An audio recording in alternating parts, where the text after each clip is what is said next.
ìyìn ògo yẹ ọ́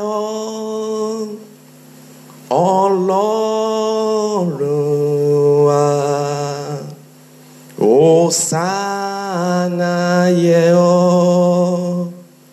ẹ ṣé o Baba ọpẹ́ ló yẹ ọ́ Baba olóore ìyìn ògo yẹ ọ́ Ọlọ́run wa Hòsánà yẹ ọ́ ẹ ṣé o Baba ló yẹ ọ́ ọpẹ́ ló yẹ ọ́ Baba olóore ìyìn ògo yẹ ọ́ Ọlọ́run wa Hòsánà yẹ ọ́ ẹ ṣé o Baba ó yẹ wá ká fọ́pẹ́ fún ọba Olúwa ẹ jẹ́ ká dúpẹ́ ẹ jẹ́ ká wá fọ́pẹ́ fún Olúwa ìrà ilẹ̀ wọ́n dúpẹ́ yanrìn òkun kan yanrìn òkun wọ́n dúpẹ́ ẹ jẹ́ ká wá náà dúpẹ́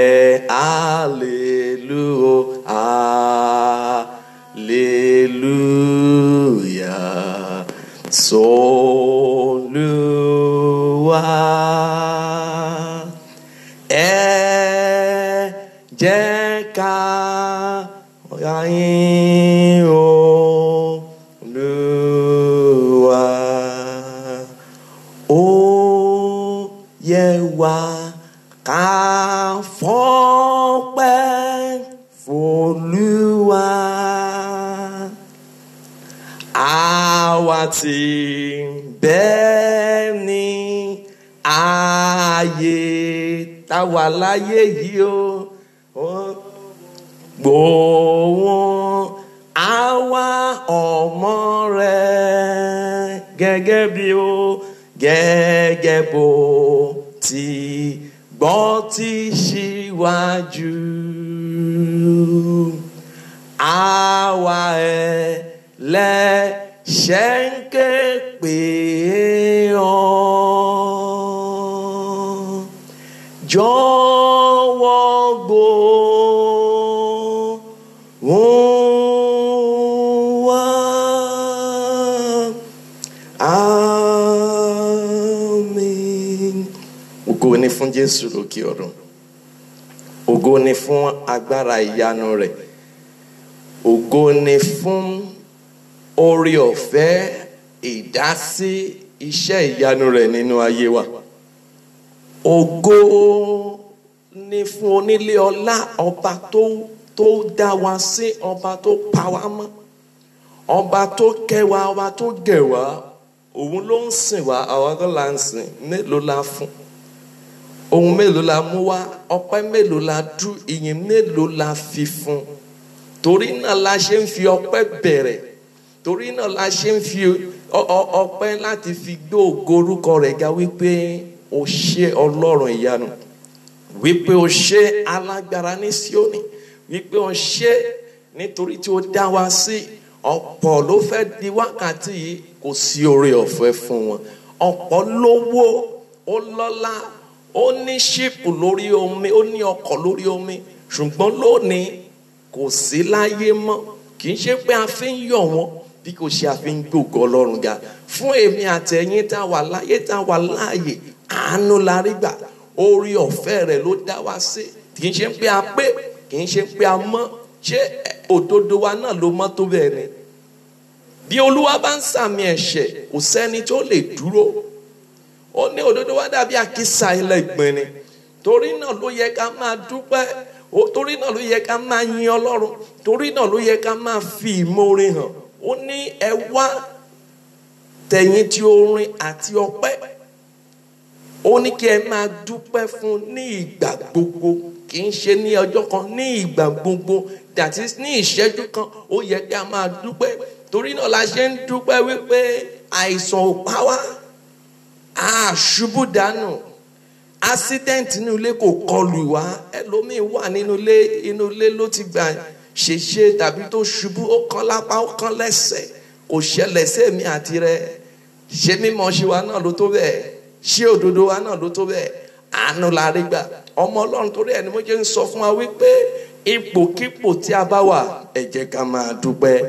Òkú tó ti kú kò lè yìn ọ́ o Jésù. Òkú tó ti kú kò má lè yìn ọ́ o Jésù. Torí pé mo wà, èmi yóò yìn ọ́ o Bàbá. Mo ní òkú tó ti kú sẹ́, kò lè yìn ọ́ o Jésù.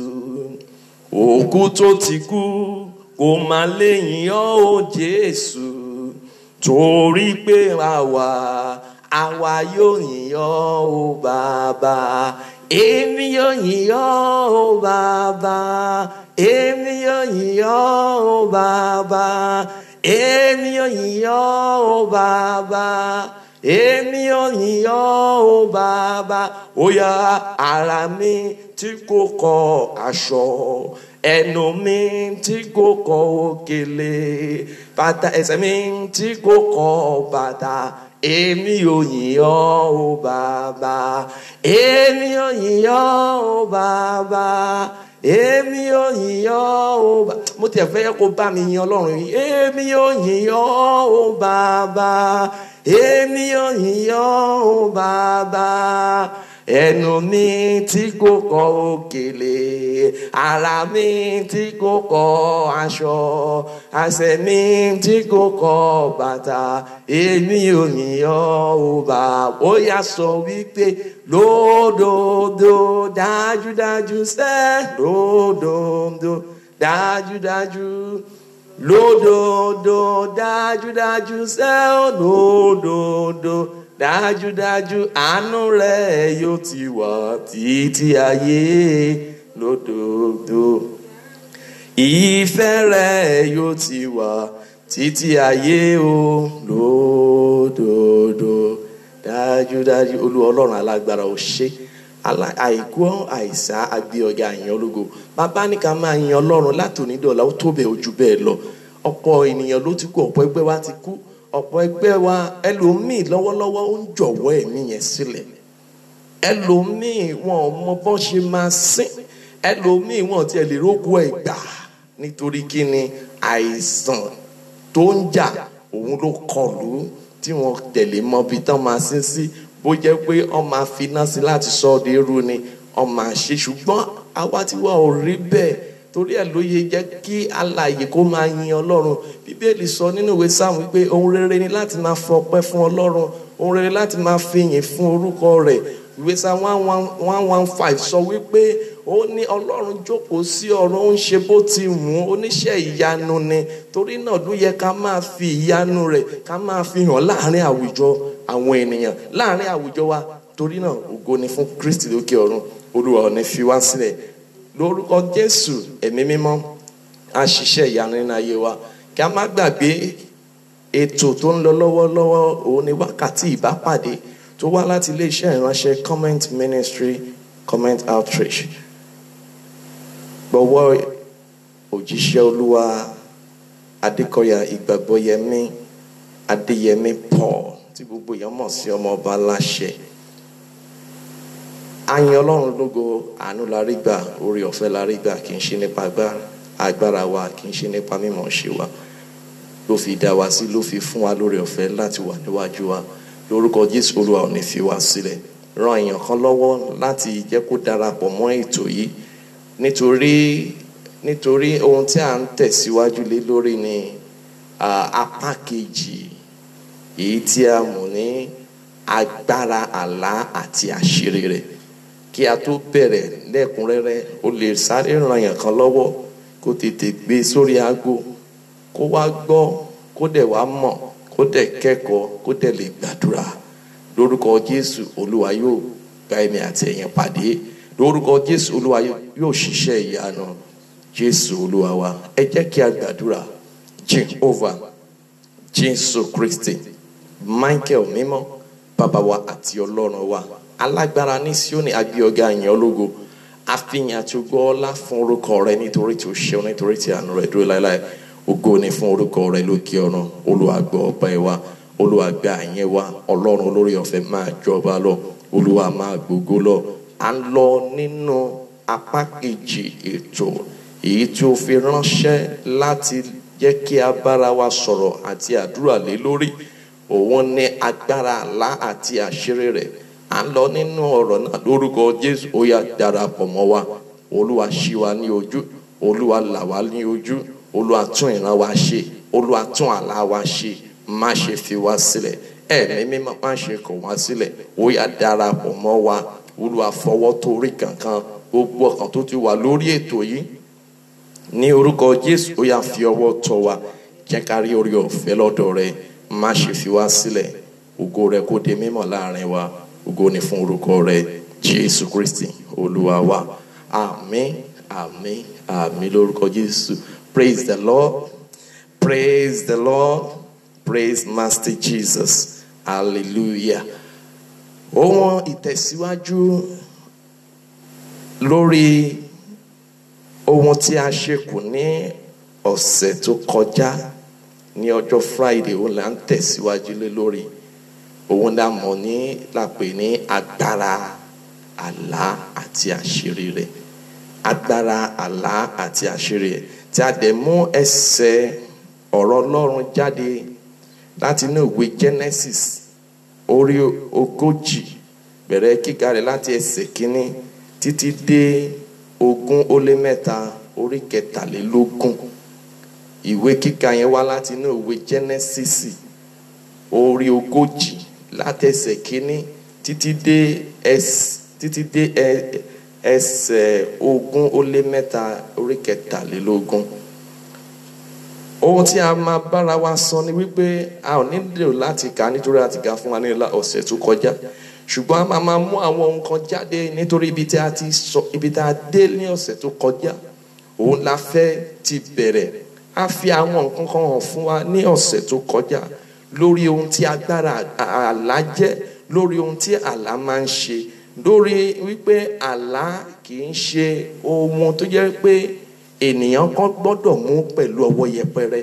Àlá jẹ́ ohun tí a lè fún ní little definition or small definition wípé àlá is just ohun tó já mọ́ ohun ìbáṣepọ̀ láàrin Ọlọ́run àti ènìyàn. Ohun ìbáṣepọ̀ láàrin Ọlọ́run àti ènìyàn. That is a small instrument that God is using to communicate with his people. Ohun kékeré kan, ohun èlò kan tí Ọlọ́run máa ń lò láti fi bá àwọn ènìyàn rẹ̀ sọ̀rọ̀. Yálà nípa ìkìlọ̀, yálà nípa ìfìyàjẹni, yálà nípa bíbániwí, yálà nípa tuntun májẹ̀mú ṣe, yálà nípa ohun tó jẹ́ pé ènìyàn ti ṣe pamọ́ tí ò dẹ̀ mọ̀, yálà láti mọ ohun àṣírí tí àwọn baba ńlá ti ṣe. Òun ni tí Ọlọ́run máa ń fi ìpele àlá hàn fún. Ṣùgbọ́n ọmọ Ọlọ́run, mo fẹ́ mú wa lọ nínú ọ̀rọ̀ Olúwa yìí ní èyí tí a kà sí etí ìgbọ́ wa. àlá jẹ́ ohun kan tó jẹ́ wípé ó lágbára lọ́pọ̀lọpọ̀. Bí ènìyàn ò bá ṣọ́ra, àlá lè gbẹ̀mí ènìyàn. Bí ènìyàn ò bá múra, bí ènìyàn ò bá ṣọ́ra, àlá á máa tún ènìyàn dá. Gẹ́gẹ́ bí a ti sọ fún wa ní ọ̀sẹ̀ tó kọjá, bí ènìyàn ò bá ṣọ́ra, àlá níbi tó lágbára dé, àyànmọ́ tẹ́nìyàn bá wá sáyé, ènìyàn ò ní lè rí lò nítorí kíni agbára àlá ó tó bá ti farahàn lórí ẹ̀, ènìyàn á kàn wò wípé ayé òun ríra bàràbà ni. Nítorí àlá jẹ́ ohun tó lágbára púpọ̀. Torí ẹ̀ nínú ìrìn àjò ẹ̀kọ́ tí a kà yẹn, a rí wípé Joseph ń sọ fún èyí tí ń ṣe agbọ́tí fún ọba wípé ohun tó dẹ̀ kó bá Joseph ni wípé ó ti lá àlá tí Ọlọ́run ti fi àṣírí ìrìn àjò rẹ̀ hàn fún ní ìpele méjì. Àlá àkọ́kọ́ nínú àlá ìkejì tó lá, ó ní òun rí òṣùpá àti oòrùn àti ìràwọ̀ mọ́kànlá wọ́n ń forí balẹ̀ fún òun dúró tírí. Ṣùgbọ́n ohun tó kó bá Joseph ni wípé kò kó ẹnu ẹ̀ ní ìjánu. Bí ọmọdé ara ẹ̀, òun wò wípé kò sẹ́ni tí a lè finú, gbogbo èèyàn la lè finú tán, kò sẹ́ni tí a kò lè sọ̀rọ̀ fún. Bínú ẹ̀ ṣe rí lòun ṣe ṣe. Ó pe àwọn èyí tí ń ṣe ẹ̀jẹ̀ rẹ̀, ó sọ fún wọn, ó tẹ̀ tó sọ fún bàbá. Nígbà tó sọ fún bàbá, bàbá báwí nítorí kíni ó rí wípé àlá tó lágbára. Ṣé gbogbo wa yìí, èmi àti ìyá rẹ̀, la máa wá forí balẹ̀ fún ọ àtàwọn yòókù rẹ̀? Ṣùgbọ́n ọ̀rọ̀ Ọlọ́run kò lè lọ láláìṣẹ, nítorí àlá lágbára tó pọ̀ lọ́pọ̀lọpọ̀. Àlá jẹ́ ohun tó jẹ́ pé ènìyàn tó bá ti ń rí bẹ́yẹn, ó gbọ́dọ̀ múra àdúrà. Kò sí bí àlá ṣe lè kéré mọ́, kò sí àlá tó lè jẹ́ ìṣẹ́jú kínkínní, ó gbọ́dọ̀ mú ní ọ̀kúnkúndùn. Má fi ṣeré ọmọ Ọlọ́run, nítorí à ń fi àwọn àṣírí hàn fún wa. Nítorí àlá ló sọ ẹlòmíì dé ipò tó wà léni. Àlá ló gbé ẹlòmíì, ló sọ di ọlọ́lá dèní. Àlá ló tún ìrìnàjò ẹlòmíì ṣe, nítorí ó ti mọ ọ̀nà tí ó máa tọ̀, ó ti mọ bó ṣe máa rìnrìn àjò rẹ̀, nítorí a ti fi àṣírí yẹn hàn lójú ìran. Joseph ó rí ìran nípa ìgbé ayé rẹ̀, ó sọ fún àwọn arákùnrin rẹ̀, ó sọ fún àwọn ẹ̀jẹ̀ rẹ̀. Ṣùgbọ́n àwọn ẹ̀jẹ̀ rẹ̀ náà rí pé ìwọ ló máa jọba lé wa lórí, ìwọ ló máa jẹ́ alákòóso wa, ìwọ tó jẹ́ pé àdídéke 11th ní ẹ, last but one tó fẹ́ wá jẹ́ apàṣẹ. Ṣùgbọ́n bó ṣe wọn Olúwa ló ń ṣọlá ẹ̀. Torí náà lolórin yẹn kọrin pé má finú wé èèyàn mọ́, ènìyàn ò dá o ṣe mọ́. Abínibí ń dání lóde o, abínibí a máa dání, abínibí a máa parí, abínibí a máa túni dá. Kò sí nǹkan tí wọn kò lè fi ṣèyàn. Olúwa dẹ̀ tún sọ nígbà tí àṣírí yìí farahàn. Olórin kan tún kọrin pé ọ̀rẹ́ tá bá finú hàn ló ń fi ni hàn, abániláyọ̀ jẹ́ má pọ̀ jù nínú ọ̀rẹ́, jọ̀wọ́ ṣọ́ra fún rẹ. Eléyìí ò tún wá ń ṣe ọ̀rẹ́, ṣùgbọ́n ọmọ ìyá tún léléyìí. Tí ènìyàn máa sọ pé kó má lè sọ ohun tí ó jẹ́ ẹ̀dùn ọkàn rẹ̀ tàbí ohun tí Ọlọ́run fi hàn fún ọmọ ìyá ẹ̀, ṣùgbọ́n ayé ò dẹ̀ rí bẹ́ẹ̀ mọ́. Lórúkọ Jésù, Olúwa ò ní fi wá sílẹ̀. Ọlọ́run fi ọwọ́ agbára ó fi bá Joseph rìn. Àlá yìí òun ló tà sóko ẹrú. Àlá yìí, nípasẹ̀ àlá yìí, ó ń sọ fún agbọ́n tí wípé ìṣẹ̀lẹ̀ tóun tó ṣe níbi tóun wà, òun ò mọ̀ nǹkan kan nípa ẹ̀. Àlá ló dẹni tó jẹ́ wípé kán purọ́ mọ́. Àlá ló gbé dénú túbú. Àlá òun ló jẹ́ kó wà ní ipò tó wà. Agbára àlá ó ń ṣiṣẹ́ nínú ìrìn àjò ẹ̀. Agbára àlá ó ń jọba nínú ìrìn àjò ẹ̀. Àlá yìí tí Joseph láyìí tó ń ṣàlàyé fún agbọ́n tí wípé kó rántí òun. Ṣùgbọ́n nígbà tí agbọ́n ti dé ọ̀dọ̀ ọba kò tètè rántí. Lọ́kàn ti gbà tí ìṣẹ̀lẹ̀ ṣẹlẹ̀, tí Ọlọ́run fi ohun tí ó fi sí tó fi dá ọlọ́gbọ́n láàmú, òun ni àlá tó jẹ́ kí ọba náà lálàá tí wọ́n rẹ́ ẹni tó mọ ìtumọ̀ rẹ̀. Torí náà ọmọ Ọlọ́run bó bá lálàá ó gbọ́dọ̀ wá ẹni tó ní ìjìnlẹ̀ ọ̀rọ̀ àti ìjìnlẹ̀ nínú ìtumọ̀ àlá. Lórúkọ Jésù, Olúwa ò ní fi wá sílẹ̀. Ẹ̀mí mímọ́ kò ní dágbére láàrin wa. Lórúkọ Jésù, mo gbàdúrà bí o bá ti ń ríran tẹ́lẹ̀ tí ò dẹ̀ ríran mọ́ tó lálàá mọ́, Olúwa tún àlá rẹ ṣe lónìí lórúkọ Jésù. Lórúkọ Jésù, agbára ọ̀run á farahàn nínú ayé rẹ. Ohun tí a ń sọ ni wípé àlá ó já mọ́ ìpele wípé ó lè wà ní dáadáa, ó lè wà ní búburú.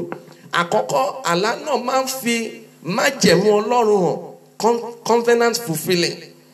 Ó máa ń jẹ́ kí májẹ̀mú wá sí ìmúṣẹ. Àlá dẹ̀ tún máa ń tún májẹ̀mú Ọlọ́run nínú ayé ènìyàn, ó máa ń jẹ́ ó máa ń tún dá fún ènìyàn. Àlá tún jẹ́ ibi tí àlá tún lágbára dé. Ọlọ́run á máa farahàn nínú àlá. Tó bá wò wípé òun ò fẹ́ rán wòlíì sí ènìyàn, á wò wípé ta lòun máa rán ara ẹ̀, òun gangan á farahàn fún ènìyàn lórí ohun tí ènìyàn ṣe tó jẹ́ tó wú Ọlọ́run lórí. Òun ní irú rí nínú ìwé tí Solomon ṣe nígbà tó rú ẹbọ tó ṣe, tó kọ́lé Olúwa, tó kọ́lé tiẹ̀, tó dẹ̀ rú ẹbọ lórí òkè. Olúwa nígbà tó sùn, Olúwa tọ̀ wá ní àṣálẹ́, Olúwa farahàn fún béèrè ohun tí o fẹ́ jẹ́ kí èmi kò ṣe. That is why àlá níbi tí àlá lágbára dé, àlá máa fi ni sọ́nà wípé ìjẹ́ o wà ní ọ̀nà Olúwa tàbí o sí lọ́nà. Àlá máa jẹ́ kéèyàn kan kó mọ bó ti ń rìnrìn àjò rẹ̀. Àlá máa jẹ́ kéèyàn mọ̀ bí òun rìn, o wà ní ojú ọ̀nà àbí o sí lójú ọ̀nà. Nínú ìrìn àjò tó ń rìn, ìjẹ́ o wà lójú ọ̀nà tó ń rìn. Ìjẹ́ àlá rẹ̀ o ti fi hàn wípé ìrìn àjò tó ń rìn inú ìhòòhò ló ti rìn. O rìn nínú ìdáṣọ Olúwa búra, o rìn nínú ààbò Ọlọ́run. Àlá máa fi gbogbo ohun tó bá fẹ́ ṣẹlẹ̀, a máa reveal the hidden things. Ohun tí àwọn baba ńlá ti dá tó jẹ́ ohun tó ń jà ọmọ ní ogun tó ń dá ọmọ láàmú, Olúwa máa fi hàn nípasẹ̀ àlá. Níbi tí àlá lágbára dé, àlá Ọlọ́run máa fi ń jẹ́ kí májẹ̀mú èyí téèyàn ti dá téèyàn ò rántí, ó máa ń jẹ́ kéèyàn kó rántí nípasẹ̀ àlá. Bí ó bá lálàá tó o rántí pé ó ti bólúwa dẹ̀jẹ́, ó ti dá májẹ̀mú fún Ọlọ́run, Ọlọ́run á mú àlá yìí, á mú wá sí ìrántí fún ọ wípé wò ó ti dẹ̀jẹ́, ṣùgbọ́n o nílò láti mú ẹ̀jẹ̀ rẹ ṣẹ. Ó máa ń jẹ́ kí àlá, ó máa ń jẹ́ kí májẹ̀mú Ọlọ́run kéèyàn kó rántí fún ẹni tó bá ṣetán láti mú ṣẹ. Irú ẹ̀ ni Jacob ṣe nígbà tí Olúwa farahàn, nígbà tó sùn tó rí èyí tí ń ṣe àkàbà, torí àwọn áńgẹ́lì tó ń gòkè tó ń sọ̀kalẹ̀. Ó ṣe kí ni? Ó fi òkúta náà, ó fi lélẹ̀, ó dẹ̀ ó anoint ẹ̀, ó anoint ibẹ̀, pé ibẹ̀ ní Bethel. Ó rìnrìn àjò gẹ́gẹ́ bí ó ti dá májẹ̀mú pé Olúwa bó bá lè ṣe báyìí fún mi o. Ìwọ náà ti sọ fún Ọlọ́run rí pé Olúwa bó bá lè ṣe fún mi kí n láya, kí n lọ́kọ, kí n níṣẹ́, nǹkan báyìí ni máa ṣe fún ọ nílé mímọ́ rẹ, nǹkan báyìí ni máa ṣe, nǹkan báyìí ni máa dà, máa dogún, nǹkan báyìí ni máa ṣe fún ìránṣẹ́ rẹ. Ṣùgbọ́n o ò mú ẹ̀jẹ̀ rẹ ṣẹ, o ti gbàgbé. Nígbà tó wá gbàgbé, Olúwa máa farahàn ọ́ lójú oorun. Nígbà tó wá bá farahàn, ó ṣeé ṣe kó má ní ìtumọ̀, ó máa mọ ìtumọ̀ ìgbà tí Olúwa fi ń bá ọ sọ̀rọ̀ lórí ohun tí o ti jẹ́, lórí ohun tí o ti sọ. Ìwé Genesis chapter 31 from verse 11 to 24. A rí wípé nígbà tí Jacob ti wọ inú ilé Lábánì, ó tó àwọn àkókò kan, Ọlọ́run ló fi ara hàn nínú àlá wípé ó tiẹ̀ ti wá tó gẹ́gẹ́ bí ọmọ Léfì, wá mú ìrìn àjò rẹ̀ pọ̀n, wá tẹ̀síwájú. Ó rán létí, ó jẹ́ kí áńgẹ́lì Olúwa kó wá rán létí àti májẹ̀mú tó dá. Ó ní òun lọ Ọlọ́run Bẹ́tẹ́lì níbi tí ó wà lọ́wọ́lọ́wọ́ yìí. Ó ní ó padà lọ ibi tí ó ti jẹ́ ẹ̀jẹ̀ yẹn, ó padà sí ibẹ̀. Ẹ̀jẹ̀ wo ni ìwọ náà jẹ́ tí ò mú ṣẹ? Àlá á máa rán ni létí ohun tí ènìyàn ti ṣe. so that you can take the necessary corrective measure nínú ìrìn àjò nípele ìyẹn ni àlá ó wà fún ìgbédìde àti ìṣubú ènìyàn kéèyàn kó lè ní àkíyèsí bí òun yóò ti ṣe then àlá á máa sọ ní sínú dàrúdàpọ̀ irú ẹni tí Jósẹ́fù ní ìgbésùbú àti ìgbédìde òun la máa rí nínú ìwé Dáníẹ́lì orí 2 nígbà tí Nebukadnesari ọba tó láàlá ibi tá agbára látún lè dé nìyẹn ènìyàn lè lálàá kó má rántí mọ́. That is why lọ́lọ́run ṣe fún àwọn ìjọ kan ní orí ọ̀fẹ́ wípé ẹ lọ ṣọ́nà ẹ lọ gbàdúrà ohun tí wòlíì bá rí ohun tí Ọlọ́run bá fi aré tó máa fún aríran láti rí aṣàlàyé.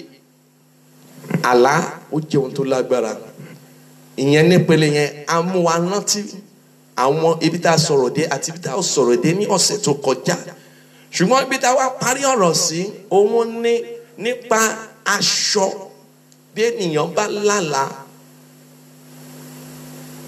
tó rí aṣọ tó ń wọṣọ àbí tó gba aṣọ à ń sọ nípa aṣọ oríṣi mẹ́ta.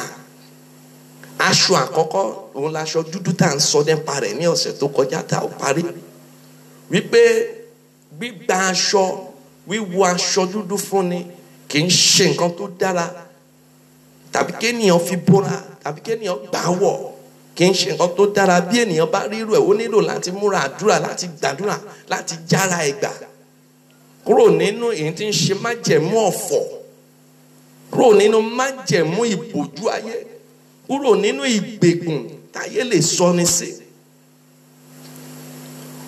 Aṣọ dúdú òun ni agbára tí ayé ń lò láti fi ènìyàn sínú àhámọ́ kan àhámọ́ tó jẹ́ wípé bí ènìyàn gan bá fẹ́ ṣe èèyàn lórí gan ó lè má rí èèyàn ṣùgbọ́n olórí ẹ̀ ni wípé májẹ̀mú ọ̀fọ̀ ìṣẹ̀lẹ̀ ìdààmú ìṣẹ̀lẹ̀ tó lè mú òrúurú ọkàn wá ènìyàn nílò láti gbàdúrà kí Olúwa kó rẹ̀ dànù kó Olúwa kó fi bò ní èyí tí ń ṣe aṣọ dúdú nìyẹn. Ìkejì ni wípé aṣọ kan tó wà tó súnmọ́ tó fara pẹ́ èyí tí ń ṣe aṣọ dúdú òun là ń pè ní the ash colour or similar to silver colour. Aṣọ eléérú ó jẹ́ èyí jẹ́ lára àwọn aṣọ tó tún lágbára tí ayé máa fi ń ṣe ènìyàn. Bí èèyàn bá wọ̀rú àwọn aṣọ yìí irú ẹ̀dá bẹ́ẹ̀ kò lè rí aláàánú tó máa fi wọlé sùn nítorí olóore máa jìnnà sí wọ́n fi ń lé àánú fún ènìyàn ni wọ́n dẹ̀ fi ń ba májẹ̀mú Ọlọ́run jẹ́ nínú ayé ènìyàn láti gbó gbogbo ohun tẹ́nìyàn tírú ẹ̀dá bẹ́ẹ̀ ti tòjọ́ láti fi fà wálẹ̀.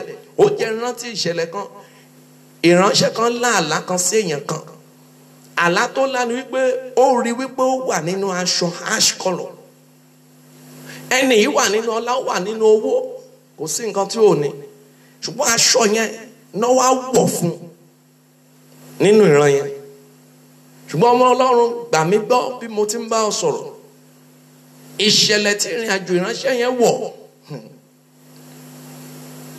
oṣù kan ò kọjá kí dàrúdàpọ̀ kó tó wọnú ìrìn àjò ẹni yẹn nípa àlá èyí tí ìránṣẹ́ náà lá dàrúdàpọ̀ ó wọnú ẹ̀ nítorí kò ka àlá yẹn sí wọ́n sọ fún kò ká sí gbogbo nǹkan ó lu gbogbo ẹ̀ ní gbàǹjo ó padà sí ẹ̀ sàárọ̀ àlá a máa túnni dá òun ní aṣọ tí ó ti gbà wọ̀ irú aṣọ wo náà ti gbà fún ni wọ́n ti gbà wọ̀ irú aṣọ wo náà ti fi ta ọ́ lọ́rẹ nínú ìran irú aṣọ wo náà ti fi fún ọ kì í ṣe gbogbo aṣọ nìyẹn gbà ènìyàn lè gba àwọn aṣọ béèyàn bá gba aṣọ padà ó lè já sí wípé èèyàn ń gba ògo padà ní ìpele bí ènìyàn bá ti bára ẹ̀ nígbà tó fi là ṣùgbọ́n agbára tó lè sọ wípé kí oore kó jìnnà sí yàn kí àánú kó jìnnà síyàn. Òun ní èyí tí ń ṣe aṣọ lérú tó máa fi ń gbógun tìyàn, tó máa fi ń wọ ẹni. Lórúkọ Jésù mo gbàdúrà bó ti ń wo ètò yìí lọ́wọ́lọ́wọ́, gbogbo májẹ̀mú tó ní òní rí oore, tó ní òní àánú, iná Ọlọ́run kó jó. Mo ní iná Ọlọ́run kó jó. Ọmọ Ọlọ́run àdúrà la fẹ́ gbà, ṣùgbọ́n a kò lè ṣaláìsọ àwọn àṣírí kankan fún wa. Dẹ́dẹ́kejì ni wípé aṣọ pupa. Ọ̀pọ̀lọpọ̀ ènìyàn fẹ́ràn láti máa wọ àwọn irú àwọn aṣọ, ṣùgbọ́n pé ọmọ Ọlọ́run mò ń sọ àwọn àṣírí kan fún ọ lónìí. Kì í ṣe gbogbo aṣọ ló bá àyàn mú ènìyàn mu, kì í ṣe gbogbo aṣọ ló bá kádàrá ènìyàn dọ́gba. Àwọn aṣọ kan wà bí ènìyàn bá wọ̀ ó máa fa májẹ̀mú Ọlọ́run, ó máa fà á sẹ́yìn nínú ìrìn àjò ẹlòmíràn. Nítorí kí ni kò bá ìrìn àjò rẹ̀ lọ. Àwọn ẹlòmíràn wò ó pé black gbogbo kí ni wọ́n máa ń pè náà, pé kò sí aṣọ tí ò bá lọ. Red náà kò sí aṣọ tí ò fẹ́ bá lọ. Ṣùgbọ́n àwọn aṣọ kan bí ènìyàn bá ti ń wọ̀ á máa mú ìpọ́njú gẹ́gẹ́ bí pupa yẹn. Ó túmọ̀ sí ìpọ́njú bí ayé bá fẹ́ fi bá ènìyàn jà. Aṣọ pupa ó lágbára púpọ̀ báyé fi ń bá ènìyàn jà. Kì í ṣe nǹkan kékeré fún ẹni tó ń wojú Olúwa. Bó bá ti ń lálàá tó ń sùn tó ń rí aṣọ tó ń fi aṣọ pupa hàn, gbà mí gbọ́ ọmọ Ọlọ́run. Bó bá yún nísinsìnyí, tó bá yún oṣù kan kó tó jí látojú oorun yẹn, ó máa rí ẹ̀jẹ̀ ṣáá ni. Ilẹ̀ ọjọ́ yẹn ò ní ṣú tàbí ọ̀sẹ̀ yẹn ò ní kọjá. Tó bá fi lè rí aṣọ pupa, wọ́n fi ń ba májẹ̀mú jẹ́, wọ́n fi ń ba òkú jẹ́ nínú ayé ènìyàn. Aṣọ pupa wọ́n fi ń fi ènìyàn sínú ìpọ́njú ayérayé. Aṣọ pupa, ohun pupa wọ́n fi ń yí ògo Ọlọ́run padà nínú ayé ènìyàn. Ní orúkọ Jésù, gbogbo májẹ̀mú ìpọ́njú, gbogbo májẹ̀mú má ṣe rere lónìí, Olúwa kó gbẹ́gi lé lórúkọ Jésù. Olúwa kó gbẹ́sẹ̀ lé gbogbo ìwé tí Sátánì kan tó fi ṣọwọ́ sí ọ wípé èyí ni ó máa wọ̀ láti èyí tí ń ṣe inú ìdààmú kan sí ìkejì. Ní orúkọ Jésù, Olúwa kó dáná sun. Kí ni ohun tí a kọ? Kí lóhun tí a ń sọ ni wípé a ń sọ nípa títóbi agbára àlá níbi tí àlá lédè. Àlá jẹ́ ohun tó jẹ́ pé Ọlọ́run máa ń lò láti fi gbéyàn ga, láti fi gbéyàn dìde. A lo àlá yìí láti fi gbé Jósẹ́fù dìde. Àlá a máa wá sí ìmúṣẹ o. Nínú ìwé Genesis chapter 42 verse 9. Ní ìgbà tí ìṣẹ̀lẹ̀ ṣẹlẹ̀ tán, tí ohun gbogbo wá sí ìmúṣẹ nínú ìrìn àjò Jósẹ́fù, Jósẹ́fù wá rántí àlá ẹ̀ wípé àlá tó òun lá ní nígbà tí gbogbo wọn wá síwájú ẹ̀, àwọn gan náà ò dá mọ́, gbogbo wọn forí balẹ̀ fún, wọn dọ̀bálẹ̀, gbogbo nǹkan tó ní wọn ò ní ṣe lọ́jọ́ sí wọn pàpà ṣe. Ọ̀rọ̀ bàbá yóò máa jẹ́, ọ̀rọ̀ Jésù yóò ṣẹ o, olótìítọ́ yóò jogún ayé. Ọ̀rọ̀ bàbá, ọ̀rọ̀ bàbá yóò máa jẹ́, ọ̀rọ̀ Jésù yóò ṣẹ o, olótìítọ́ yóò jogún ayé. Ẹ bá mi yìn Olúwa, àpáta ayérayé, ìjìnlẹ̀ fẹ́ ohun gbogbo, àbíyèsí olóde dídán. Ẹ bá mi yìn Olúwa, àpáta ayérayé, kí gbogbo ayé forí balẹ̀ fún. Kí gbogbo ayé forí balẹ̀ fún. Ohun tí a wá fẹ́ sọ ní in summary of ohun tí a ń sọ ni wípé bí a bá wo ní ìwé Númérì orí 12, ẹja wo ẹsẹ̀ 6 níbẹ̀. The book of Numbers chapter 12 verse 6. Ẹgbẹ́ ohun tí ó wí, ó sì wí pé ẹ gbọ́ ọ̀rọ̀ mi ní ìsinsìnyí, bí wòlíì Olúwa bá ń bẹ nínú yín, èmi Olúwa yóò fara hàn fún un ní ojú ìran, èmi yóò bá sọ̀rọ̀ ní ojú àlá.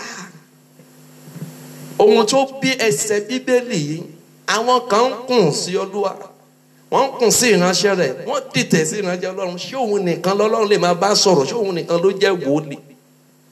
Ṣùgbọ́n Ọlọ́run pè wọ́n jáde, ó fara rẹ̀ hàn fún wọn.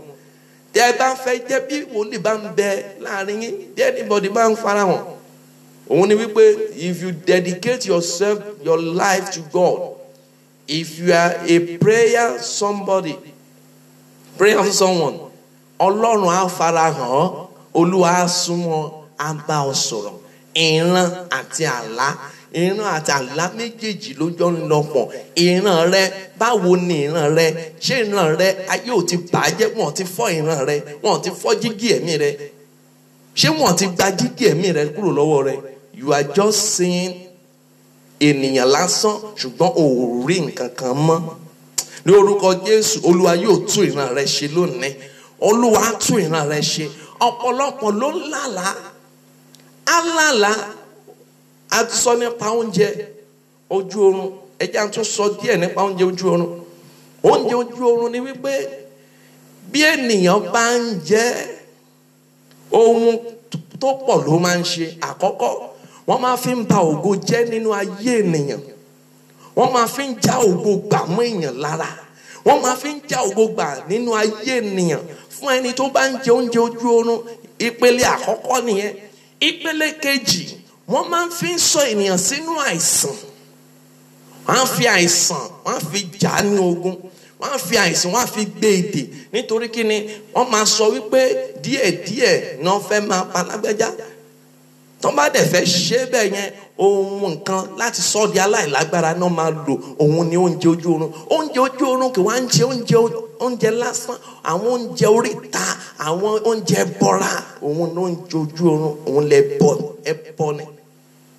Oúnjẹ ojú oorun já mọ́ ohun tó máa tún fi sí ènìyàn lára láti máa jẹ́ àwọ́ká.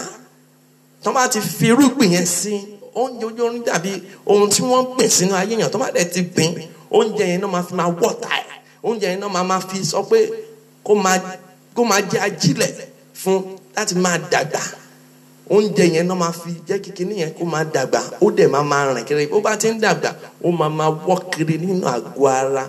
Torí ẹlòmíà máa sọ wípé nǹkan kan rìn kiri láàgọ́ ara òun. Àdàbò kó fẹ́ jáde, àdàbò òun fẹ́ pọ̀. Oúnjẹ ojú oorun ni òun ló máa ń fà. Kò sí nǹkan tó ju oúnjẹ ojú oorun dá. Oúnjẹ ojú oorun, wọ́n máa fi ń gbé nǹkan sínú ènìyàn. Lórúkọ Jésù, ìmọ̀ta ò ní ṣẹlẹ̀ ọ lórí. Mo gbàdúrà, mo ní ayé ò ní tún ọ dá. Nípasẹ̀ àlá, ayé ò ní tún ọ dá. Mo ní ayé ò ní tún ọ dá. Iná náà ṣe ká tó wọnú àdúrà, nítorí àti súnmọ́ àdúrà ni àti wọnú àdúrà. Ìrànyàn kan lọ́wọ́ láti tètè wá darapọ̀ mọ́ àdúrà yìí nítorí ó ṣe pàtàkì. The functions of dreams is to pass message, to direct one's path. Òun ni wípé for renewal of the promises and the covenants of God. Àlá ó máa ń já mọ́ wípé láti tún májẹ̀mú àti ìlérí Ọlọ́run ṣe nínú ayé ènìyàn.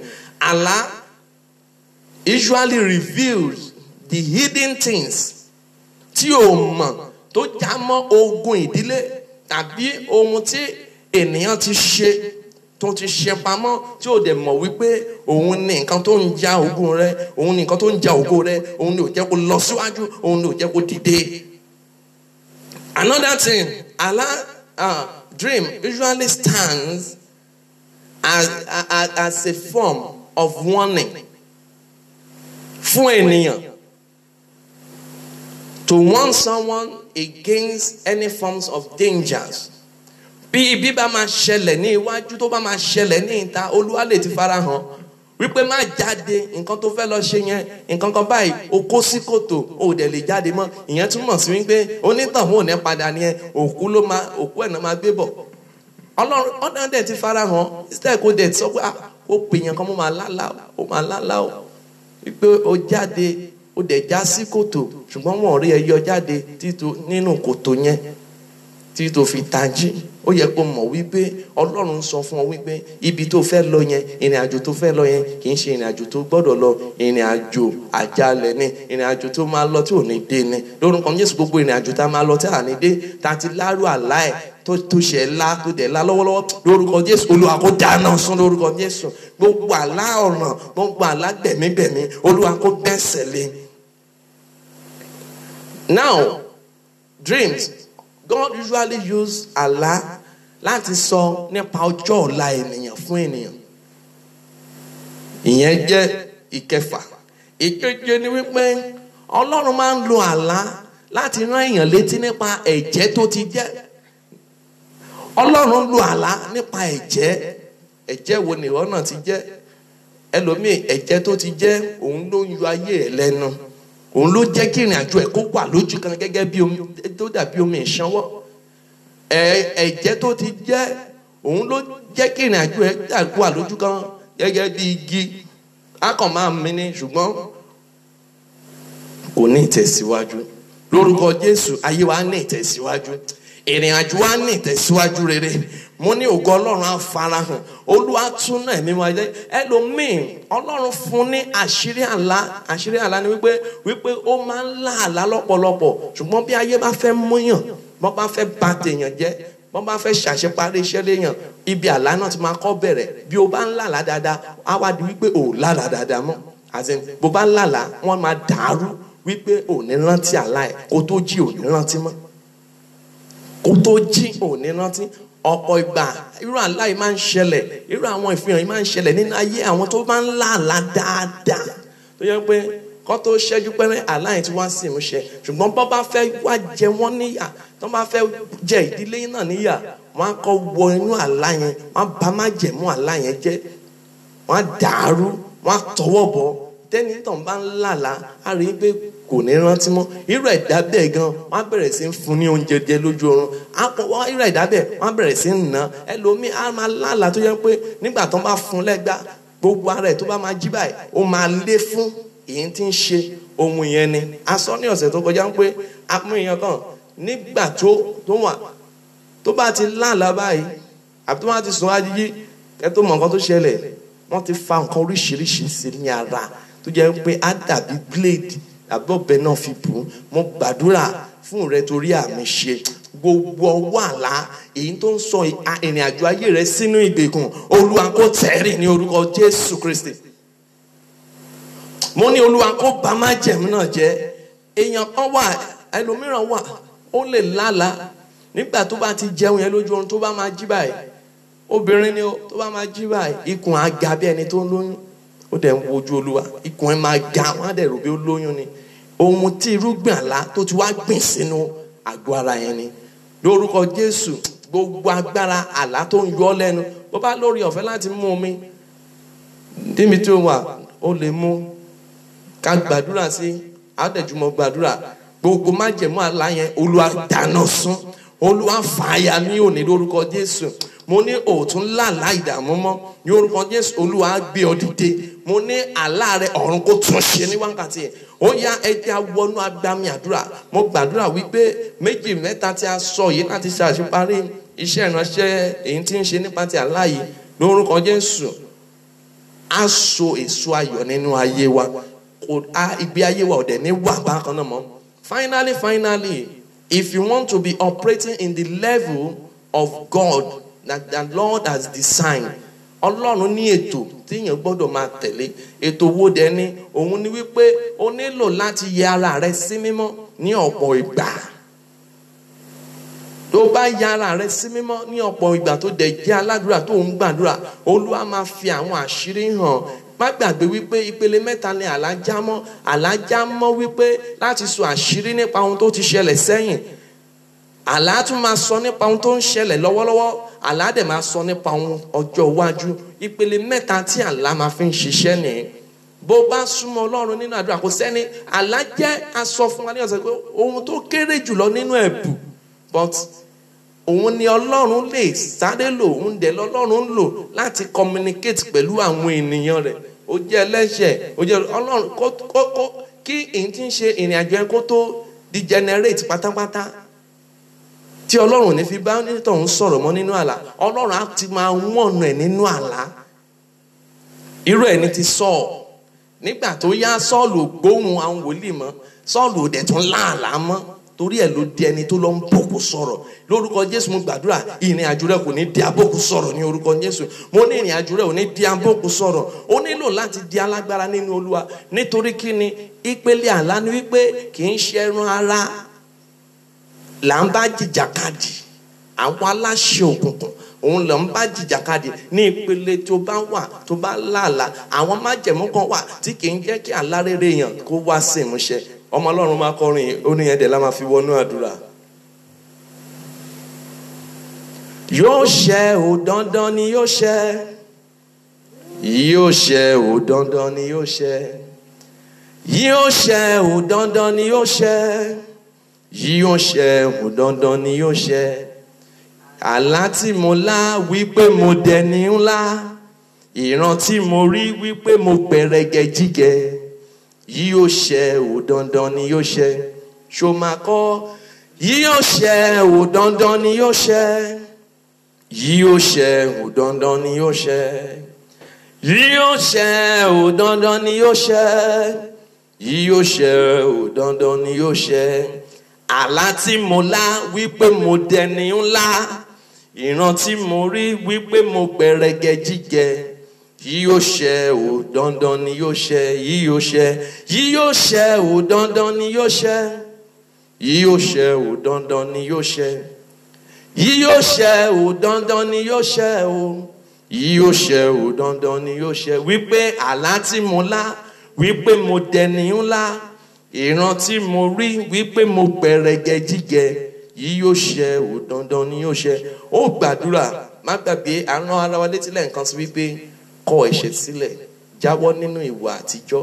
Kò sẹ́ni tí ò ní past, èmi ní past, rẹ ní past, ṣùgbọ́n aláàánú lọ́lọ́run tó tíyàn bá ti jẹ́wọ́ àìṣedéédéé rẹ̀, Ọlọ́run ṣe tán láti gbà á. Kò sí bí ẹ̀ṣẹ̀ náà ṣe lè tóbi tó, kò sí bí ẹ̀ṣẹ̀ náà ṣe lè pọ̀ tó, Ọlọ́run máa gba ènìyàn kúrò níwọ̀n bá tó bá ti ronú pìwàdà. Lórúkọ Jésù, ẹ̀mí ìrònú pìwàdà Olúwa gbìn sínú ayé wa, ẹ̀mí ìṣerere àdẹ̀bàwọlé wa.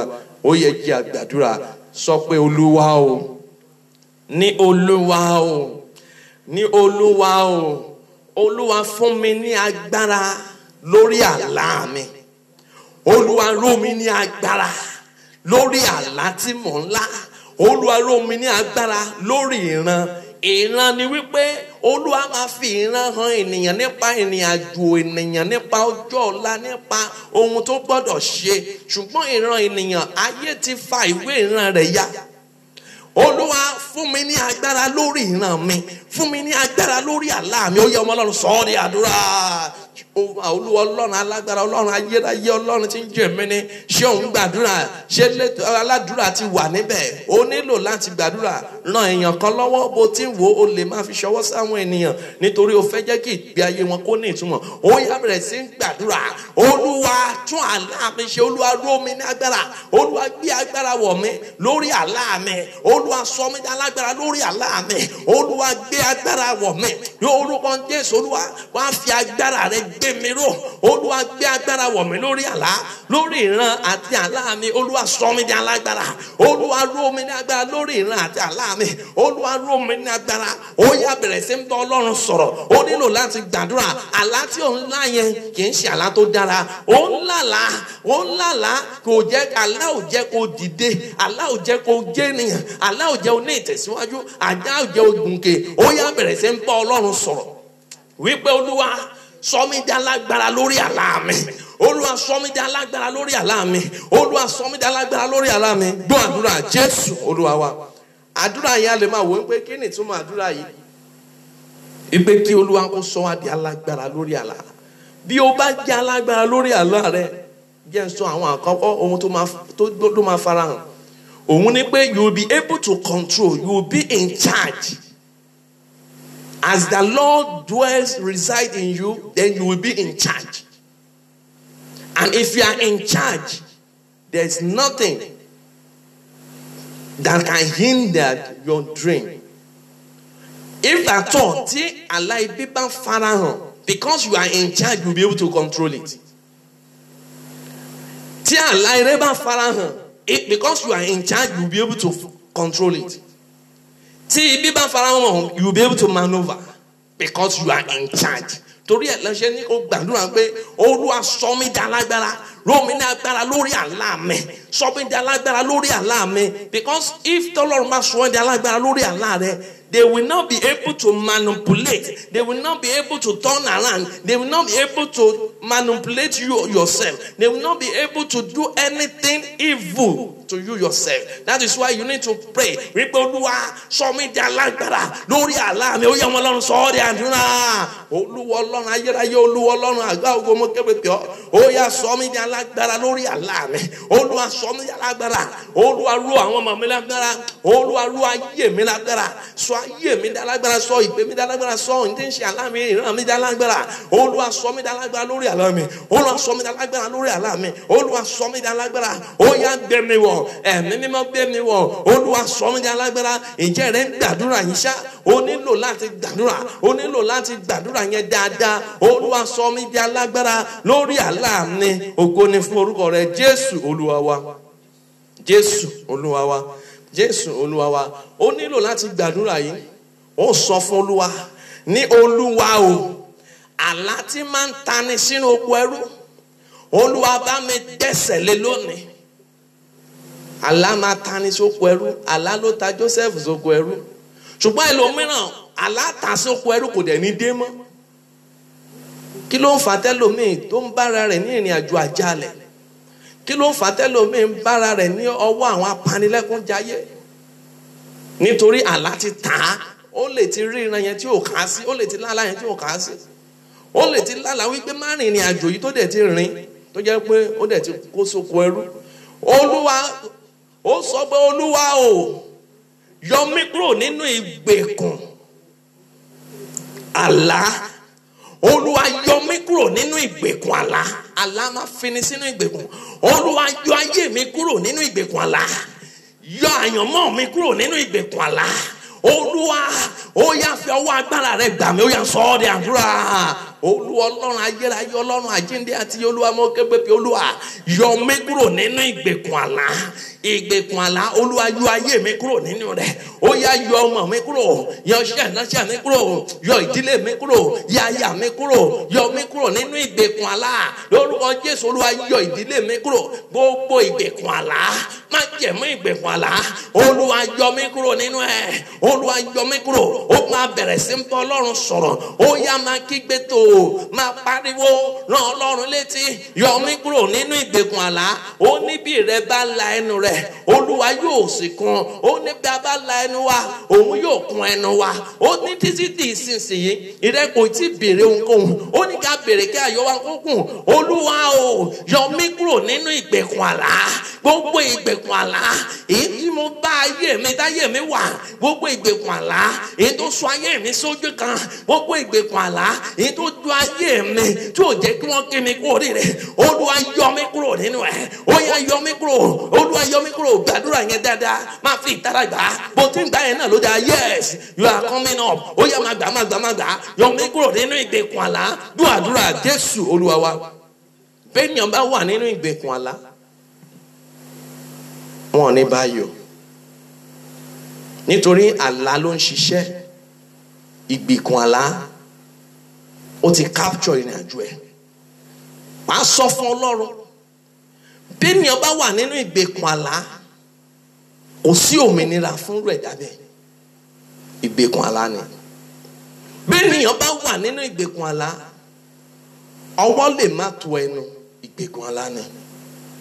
Sọ pé Olúwa o, àní ìgbèkùn àlá. Yálà nípa ohun àṣìṣe bàbá ńlá mi tàbí tí àwọn bàbá mi ti dá, àmì tí àwọn ìyá mi ti dá tó sọ mí sínú ìgbèkùn àlá. Ó yá yọ mí kúrò lónú rẹ̀ lónìí. Èmi kì í ṣe ènìyàn ló ṣẹ̀, bàbá ló ṣẹ̀ tó sọ sínú ìgbèkùn àlá. Olúwa, ohun tí mo ṣe, ohun tí àwọn òbí mi ṣe tó sọ mí sínú ìgbèkùn àlá lónìí fọwọ́ agbára rẹ ó yá fi tú mi sílẹ̀. Olúwa dá mi nídè kó bá ayé mi pàdé. Ó yá sọ ọ́ di àdúrà. Wákàtí ìbápàdé ló wà lọ́wọ́lọ́wọ́. Olúwa dẹ̀ gbọ́dọ̀ bá ayé rẹ pàdé. Gbogbo májẹ̀mú ìgbèkùn àlá èyí tó sọ ayé rẹ sójú kan, èyí tí ò jẹ́ kí o ní ìtẹ̀síwájú, Olúwa yọ mí kúrò nínú rẹ̀.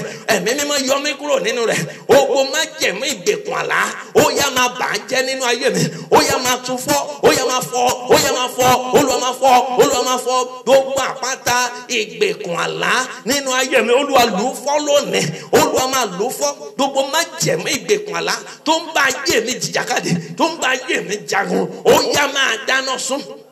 Ẹ̀yin ogun ọ̀run, ó yá máa dáná sun, ó yá máa dáná sun, Olúwa máa dáná sun, Olúwa máa dáná sun. Bá mi fọ́, Olúwa máa fọ́, Olúwa máa fọ́. Tí o ń gbàdúrà, máa gbàdúrà yìí o. Ó wà very very important. Ìgbèkùn àlá, ohun tó lágbára ni.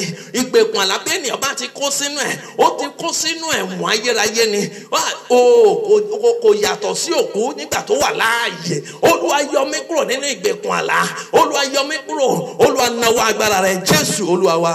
Ìgbèkùn àlá náà láyìí tí ó ń sọ nípa ẹ̀, òun ló ìfẹ́ gbàdúrà. Bí ènìyàn bá wà nínú ìgbèkùn àlá, gbọ́ ohun tó tún máa ṣẹlẹ̀ ní kòròfo ló ń rìn kiri o. Ẹ̀mí ìṣeré rẹ̀ ó ti wà nínú ìgbèkùn. Ó sọ fún Ọlọ́run, Olúwa níbo la fi májẹ̀mú ìgbèkùn àlá dè mí mọ́ ẹ̀mí ìṣeré rẹ̀ mi sí? Níbo la fi májẹ̀mú ìgbèkùn àlá láti dè ẹ̀mí ìṣeré rẹ̀ mi, láti fi dè mọ́ bìkan?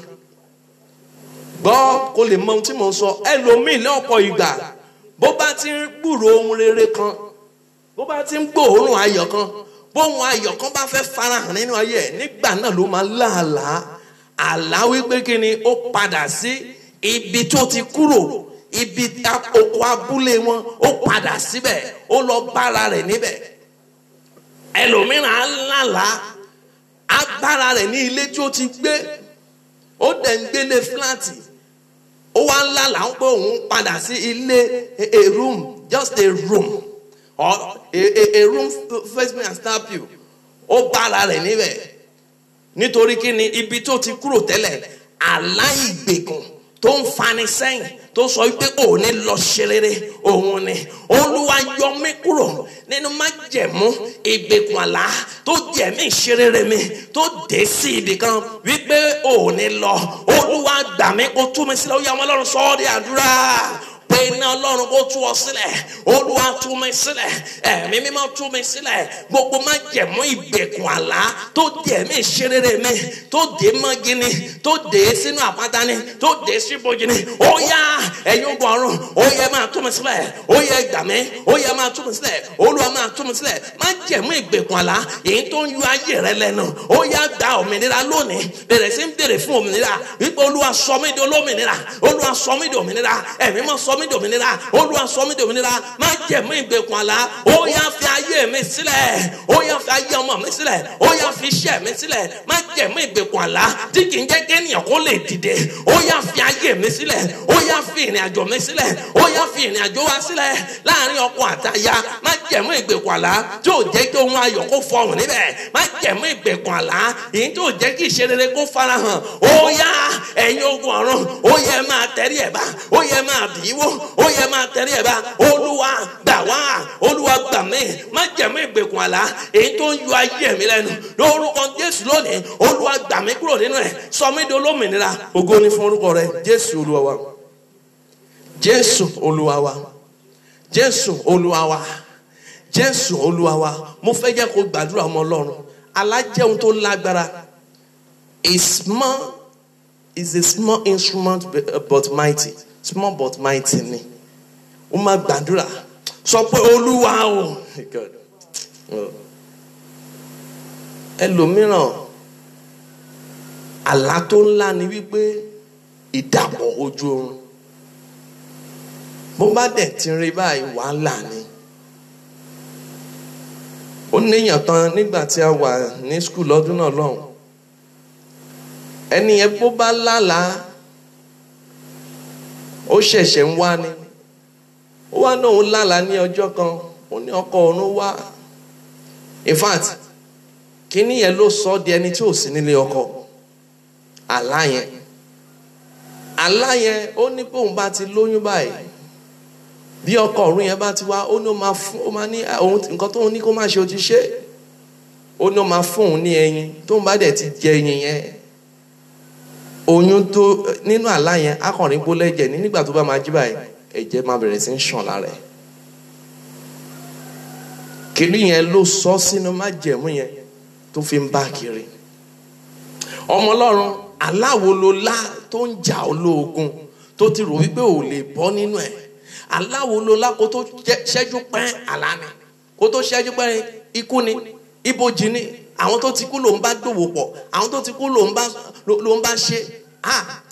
Ẹlòmíì ire ẹ̀ ló ti wà ní ibojì. Okay, ẹ jẹ́ kó gbàdúrà báyìí. Olúwa o, kí ni ohun tó ń fún mi jẹ lójú oorun tó ń tún ayé mi dá, tó ń sọ wípé mo ní dìde?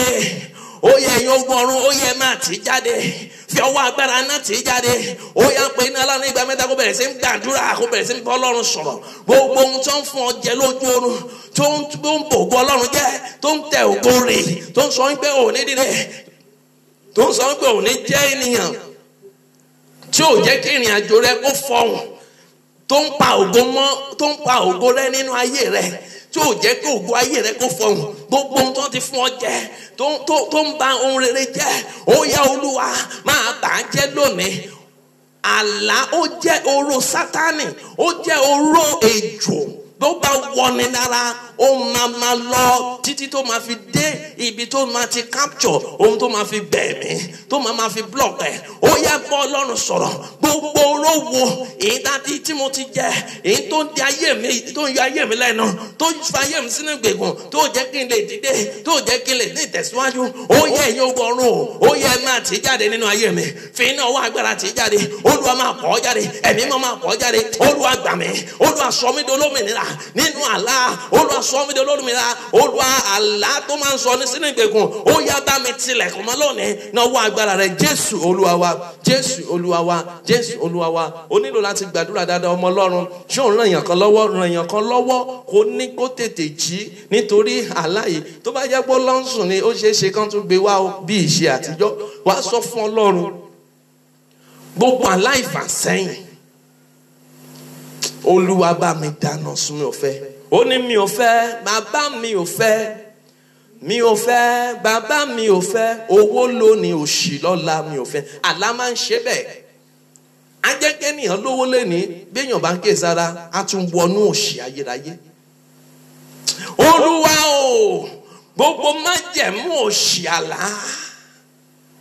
Olúwa yẹ̀ kúrò nínú ayé mi. Ó tún máa mú eléyìí mọ́, ó máa fi jẹ́ méjì. Gbogbo agbára tó mú ògo mi lọ sí ibojì, Olúwa gbà mí kúrò lọ́wọ́ agbára náà. Gbogbo agbára tó mú ògo mi lọ sí ibojì, gbogbo agbára tó fi àlá dè ògo mi sí ibojì, gbogbo agbára tó fi àlá mi sáwọ́ àwọn òkú ọ̀run, ó yá gba ògo mi padà fún mi lónìí. Olúwa fi ọwọ́ agbára rẹ̀ gbà á. Ó yá sọ ọ́ di àdúrà ọmọ Ọlọ́run. Jehovah Jésù Kristi, Olúwa Ọlọ́run àwọn ọmọ ogun, Ọlọ́run tí ń jẹ́ mi ní lórúkọ Jésù, dìde nínú ọwọ́ agbára rẹ̀. Ó yá wá jà fún mi. Gbogbo ògo mi, gbogbo àṣeyọrí mi, gbogbo àyànmọ́ mi, èyí tá a mú lọ síbòjì, ó yá gbà á jáde, wú jáde, wú jáde, wú jáde pẹ̀lú ọwọ́ agbára iná. Olúwa wú jáde, Olúwa wú jáde pẹ̀lú ọwọ́ agbára rà. Olúwa wú jáde, Olúwa wú jáde, Olúwa wú jáde, Olúwa wú jáde, Olúwa wú jáde. Ní orúkọ Jésù, mo ké pè ọ́, Ọlọ́run gbogbo aláìdààmú, ó yá ẹ̀yin ọgbọ̀n ó yẹ máa gbẹ́sẹ̀ lé lónìí. Lórúkọ Jésù, gbogbo àlá tó fi ògo mi sí èyí tí ń ṣe ọwọ́, èyí tí ń ṣe àwọn tí ṣe bòjì lónìí, Olúwa máa wú jáde, Olúwa máa wú jáde. Nítorí ìrẹ̀ ọ̀gá ògo jíǹde, ó yá jí ògo mi náà dìde. Olúwa jí ògo mi dìde, Olúwa mú ògo mi jáde, Olúwa mú ògo mi tọ̀ mí wá. Olúwa gbà á padà fún mi. Ẹ̀yin ọgọ́rùn gbà á padà fún mi. Olúwa gbà á padà fún mi. Náwó àṣẹ rẹ, ògo ni fún orúkọ rẹ. Jésù Olúwa wa, Jésù Olúwa wa. Ó fẹ́ gbàdúrà. Ìránṣẹ́ kan lálàá ní ọjọ́ kan. Ó wà nílùú ọba, ó nílò láti gbàdúrà yìí. Èdè rẹ̀ dẹ̀ ni kó fi gbà dáadáa. lo èdè rẹ. Ogun Áfíríkà kò gbóyìnbó, lo èdè rẹ láti fi gbàdúrà yìí. Ìránṣẹ́ kan lálàá ní ọjọ́ kan, ìlú ọba gan ló wà.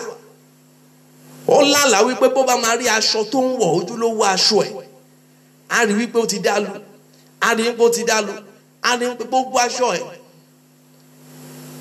kò kọ́ mọ̀ nǹkan tó ń ṣẹlẹ̀, akọrin nígbà aṣọ ń dàlù, aṣọ ń dàlù. Nígbà tó wá lálàá, ó wá rí pé eku ló wá ń já aṣọ yẹn lu. Bí Olúwa ṣe bá ìránṣẹ́ sọ̀rọ̀ ni ó nílò láti múra àdúrà o. Agbára tó máa ń san dídí ẹdún arìnlẹ̀ kí Ọlọ́run kó lè bá wí, òpòrò ajẹnu kó Olúwa kó lè bá wí. Nígbà tí ìránṣẹ́ wa wọ ìrìn àjò bíríbírí ọjọ́ méje, nígbà tó pé ọjọ́ méje gẹ́rẹ́gẹ́ láì lo ẹni sọ́lẹ̀ poison or something, níbi tí ìránṣẹ́ náà sùn sí, níbi ẹsẹ̀ báyìí ni eku yẹn wá fún ara ẹ̀ kú sí. Ọmọ Ọlọ́run gbàdúrà. Ohun tó dàbí kòkòrò ajẹnirun tíyàn kì í fojú rí, èkúté tó máa ń jẹni tó máa tún fi atẹ́gùn sí, Olúwa gbà mí kúrò lọ́wọ́ rẹ̀. Gbogbo ẹranko òkùnkùn èyí tá a fi ń yọ mí lẹ́nu nínú àlá, gbogbo ẹranko kẹranko èyí tó ń lépa mí nínú àlá, gbogbo ẹranko abúnisán, gbogbo èjò abúnisán, gbogbo ẹranko jàǹkárìwọ̀n èyí tó ń dè mí, èyí tó ń kọ́ mi lójú, èyí tó ń kọ́ mi lọ́wọ́, èyí tó ń kọ́ mi lẹ́sẹ̀, ní orúkọ Jésù ó yá Olúwa bá mi ti náà bọ̀. Olúwa ìdá mẹ́kẹ̀ kó kọ́ lára wọn, ó yá sọ ọ́ di àdúrà ọmọ Ọlọ́run. Olúwa Ọlọ́run alágbára, Ọlọ́run àjíǹde àti Olúwa, mo kégbe pè Olúwa, gbogbo agbára ẹranko kẹranko, ẹranko òkùnkùn, ẹranko ayé, Olúwa máa dáná sun, Olúwa máa dáná sun. Nítorí o ti sọ nínú ọ̀rọ̀ rẹ wípé kò sórúkọ tá a lè fi gbani bí kò ṣe orúkọ Kristi, orúkọ Ọlọ́run, ọmọ Ọlọ́run ọ̀gá ògo tí ń ṣe Jésù Kristi, òun la lè fi gbani. Ó ní nípasẹ̀ rẹ̀ kí gbogbo egungun kó máa wọlẹ̀, káwọn kó sì máa jẹ́wọ́ pé òun ni Olúwa. Ọlọ́run aképe pè ọ́ lórúkọ Jésù, lórúkọ Jésù, ní orúkọ Jésù. Ó yá gbà mí lónìí lọ́wọ́ kòkòrò ajẹninu, lọ́wọ́ èyí tí ń ṣe ẹranko búburú, ẹranko abúnisán, ẹranko tó ń sọ ní díẹ̀ dún arìnlẹ̀. Olúwa, ẹranko tó ń sọ ní sínú ìgbèkùn, ẹranko tó ń dẹni. Olúwa gbà mí, Olúwa gbà mí, Olúwa gbà mí, Olúwa gbà mí, Olúwa gbà mí. Náwó agbára rẹ Jésù Olúwa wa. Ó gbàdúrà, ó ti láàlá, nítorí tẹ̀ wá ńlá wọ́n yìn ọ́ níbọn lójú oorun ni. Ó dẹ̀ ṣubú lulẹ̀, ó dẹ̀ jí. Ọmọ Ọlọ́run gbàdúrà. Ìwọ yìn ọ́ níbọn lójú oorun, ó dẹ̀ wọlé sí ọ lára. Gbàdúrà ọfà òkùnkùn, gbogbo agbára ọfà òkùnkùn tó ti pàṣẹ ìbọn wọnú àgọ́ ara mi, gbogbo agbára ọfà nínú àlá tó wọnú àgọ́ ara mi, ó yá ẹ máa jáde pẹ̀lú iná, máa lu gbogbo agbára gbogbo ara rẹ báyìí. Ókè, ẹ jẹ́ kó gbàdúrà yìí. Nawọ́ rẹ sókè ní Olúwa o, darapọ̀ mọ́ ọwọ́ mi, sọwọ́ mi di iná, sọwọ́ mi di ọwọ́ rẹ, yí ọwọ́ mi padà sọ di ọwọ́ rẹ. Ó yá sọ ọ́ di àdúrà. Olúwa Ọlọ́run àwọn ọmọ ogun, Olúwa mo mú ọwọ́ mi tọ̀ wá, ó yá yí padà sọ ọ́ di iná. Olúwa yí padà sọ di ọwọ́ rẹ kó lu ọwọ́ mi, ọwọ́ rẹ kó kan ọwọ́ mi, ọwọ́ rẹ kó kan, ọwọ́ rẹ kó kan, sọ di ọwọ́ ìyanu, sọ di ọwọ́ ìyanu. Olúwa darapọ̀ mọ́ ọwọ́ mi, Olúwa darapọ̀ mọ́ ọwọ́ mi, Olúwa darapọ̀ mọ́ ọwọ́ mi, Olúwa darapọ̀ mọ́ ọwọ́ mi. Náà wọ́n àṣẹ rẹ, Olúwa fi agbára rẹ hàn lórí ọwọ́ mi, fi agbára rẹ hàn. Ògo ni fún orúkọ rẹ. Gbọ́ àdúrà Ọlọ́run. Jésù Olúwa wa, Jésù Olúwa wa, Jésù Olúwa wa. Ó mú ọwọ́ yẹn, ó máa fi lu ara rẹ. A ti ń ṣetán nìyẹn. Ó máa mú ọwọ́ yẹn, ó máa fi lu ara rẹ. Gbogbo ohun tí wọ́n lè ti ta lọ́fà sí àgọ́ ara rẹ láti ojú oorun, tó lè ti jẹ, èyí tó lè ti gbé mì. Ẹlòmíì jẹ májèlé láti ojú oorun. Ẹlòmíì ojú oorun láti ṣàṣẹ parí ẹ̀. Gbogbo ibikíbi tí wọ́n ti gba aṣọ lára rẹ lójú oorun, Olúwa dá aṣọ mi padà, dá aṣọ mi padà fún mi. Gbogbo nǹkan tó ti wọnú àgọ́ ara mi, ó yá máa jáde, ó yá sọ ọ́ di àdúrà. ó máa Jésù Kristi Olúwa yín bàbá àti Ọlọ́run Olúwa Ọlọ́run alágbára gbogbo ohun tó ti wọnú àgọ́ ara mi ó yẹ máa jáde ó yẹ máa jáde ó yẹ máa jáde ó yẹ máa jáde gbogbo ohun tó ti wọnú àgọ́ ara mi ó yẹ máa jáde ó yẹ máa jáde ó yẹ máa jáde ó yẹ máa jáde gbogbo ohun tó ti wọnú àgọ́ ara mi mo pa á láṣẹ Olúwa fi iná tì í jáde ó yẹ máa tì í jáde Olúwa máa tì í jáde Olúwa máa tì í jáde Olúwa gbogbo ohun tó ń bẹ nínú àgọ́ ara mi Olúwa tí kì í ṣe ohun tó yẹ kó wà níbẹ̀ ó yá gbà jáde pàdé iná ọwọ́ agbára Olúwa gbà jáde ẹ̀mọ́ gbà jáde Olúwa gbà jáde máa jáde ó yẹ máa jáde ó yẹ máa jáde ṣó ń gbàdúrà yẹn máa wò ná máa ṣeré ó yẹ máa gbàdúrà gbogbo ohun tó ti wọnú àgọ́ ara rẹ nínú omi nínú ara nínú ẹ̀jẹ̀ nínú egungun nípasẹ̀ oúnjẹ ojú oorun nípasẹ̀ ọ̀fọ̀ ojú oorun nípa ìgbọ́n ojú oorun nípa òkú ojú oorun Olúwa máa dá padà máa mú kúrò gbàdúrà Jésù Olúwa wa Jésù Olúwa wa mo pàṣẹ gbogbo ohun tá a lọ́fà sí ọ sínú omi ara àti ẹ̀jẹ̀ rẹ sínú àgọ́ ara rẹ iná ọwọ́ agbára yìí ni ó yá kó tì jáde lónìí ní orúkọ Jésù. Finally o gbọ́dọ̀ gbàdúrà yìí nítorí àkókò ti lọ wá sọ fún Ọlọ́run níbo náà ti fẹ́ jẹ́ kó rìn hòhò níbo náà ti fẹ́ jẹ́ kó rìn hòhò ok yá ṣe báyìí sọ pé aṣọ ògo mi táyé gbà ó yá gbà padà fún mi aṣọ ògo mi èyí tí a ti gbà lọ́wọ́ mi Olúwa gbà padà ok ẹ̀mí mímọ́ ní ká má ti gbà yẹn Olúwa gbà báyìí wípé aṣọ tí mo ti tẹ́wọ́ gbà tí ò yẹ kí n tẹ́wọ́ gbà ó yá Olúwa bá mi gbọ́n dànù nínú ayé mi kó bẹ́ẹ̀ náà sí aṣọ tó ti tẹ́wọ́ gbà tó yẹ kó tẹ́wọ́ gbà aṣọ àti owó tó ti tẹ́wọ́ gbà tó yẹ kó tẹ́wọ́ gbà òun ló ń yọ ayé rẹ lẹ́nu aṣọ ìpọ́njú aṣọ ìdààmú aṣọ ọ̀fọ̀ aṣọ má lò lórí aṣọ má rà lánàá aṣọ má lò àlùyọ èyí tó ti tẹ́wọ́ gbà tó yẹ kó tẹ́wọ́ gbà Olúwa gbọ́n dànù nínú ayé mi ó yá kó bẹ́ẹ̀ náà sọ yá sọ ọ́ rẹ̀ àdúrà Jehova Jésù Kristi Olúwa ìkẹ́ Olúwa Ọlọ́run alágbára Ọlọ́run tí ń jẹ́ mi ní má ṣe bẹ̀rù gbogbo aṣọ tí mo ti tẹ́wọ́ gbà nínú ìrìn àjò mi tí ò yẹ kí n tẹ́wọ́ gbà àti owó tí mo ti tẹ́wọ́ gbà tí ò yẹ kí n tẹ́wọ́ gbà nínú ìran mi lórúkọ Jésù ó yá máa dáná sun ẹlòmíì ó ti tẹ́wọ́ gbà 10 naira 5 naira kọ́ìnsì èpinni ó ti lọ tẹ́wọ́ gbà ìgbín ló ń ṣà lójú oorun ìgbín ló ń ṣà ìlà ló ń ṣà ó máa dàdúrà gbogbo agbára ìfàsẹ́yìn èyí tó ní kó máa ṣàgbín èyí tó ní kó máa kírin àjọ ẹ máa wọ́lẹ̀ bíi ti èkóló ó yá Olúwa máa bà májẹ̀mú náà jẹ́ gbogbo ohun tí mo ti tẹ́wọ́ gbà ṣé ìgbín ló ti ṣà lójú oorun tó ti tẹ́wọ́ gbà ìgbín náà fi ta ọ́ lọ́rẹ ìgbín náà fi ta ọ́ lọ́rẹ ata náà fi ta ọ́ lọ́rẹ ìpọ́njú ni ó yá ohun aṣọ pupa náà fi ta ọ́ lọ́rẹ ìpọ́njú ni Olúwa gbogbo ohun tí mo ti tẹ́wọ́ gbà nígbà ìmọ̀ tí mo mọ̀ tàbí mo mọ̀ ni tí mo jẹ́ aláìlágbára tí mo fi tẹ́wọ́ gbà Olúwa máa gbà kúrò lọ́wọ́ mi Olúwa gbà kúrò lọ́wọ́ mi kò dáná sun Olúwa gbà kúrò Olúwa gbà kúrò dáná sun ẹ̀mí mọ́ dáná sun ògo ni fún orúkọ rẹ̀ Jésù Olúwa wa Jésù Olúwa wa.